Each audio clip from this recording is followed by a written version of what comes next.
জীবনে এমন কি আছে যা আপনাকে অজান্তে শিখরে পৌঁছে দিতে পারে বা আপনার পতনও ঘটাতে পারে?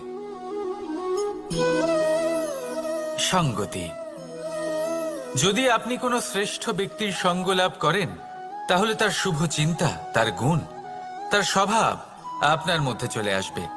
আপনি আরো শ্রেষ্ঠ হয়ে উঠবেন। আবার সেখানেই যদি আপনি কোনো দুষ্ট ব্যক্তির সঙ্গতি লাভ করেন, কোনো খারাপ মানুষের সঙ্গতি লাভ করেন, তাহলে আপনার শুভ চিন্তা, আপনার গুণ, তা যে কখন আপনার থেকে কেড়ে নেওয়া হবে সেটা আপনি জানতেও পারবেন না। দেখুন, এই সঙ্গতি হলো অত্যন্ত গুরুত্বপূর্ণ। এই সঙ্গতি আপনার নিয়তি নির্ধারণ করে। আপনাকে উদাহরণ দিলে, বৃষ্টির ফোঁটাকে দেখুন। যদি কোনো ফোঁটা গাছের পাতায় এসে পড়ে, তাহলে তা জীবন দান করতে পারে। যদি এমন কোনো ফোঁটা সাপের মুখে এসে পড়ে, তাহলে তা বিষে পরিণত হয়। যেমন সঙ্গ তেমন নিয়তি। এবার দুর্ভাগ্যের বিষয় হলো এটাই যে বর্ষার ফোঁটা নির্ধারণ করতে পারে না সে কোথায় পড়তে চায়। তার নির্বাচনের ক্ষমতা নেই।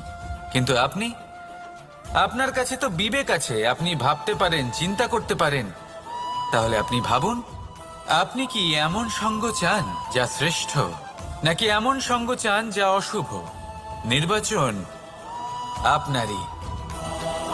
শ্রেষ্ঠ সঙ্গ বাছুন আর আমার সাথে ভালোবেসে বলুন, রাধা রাধা।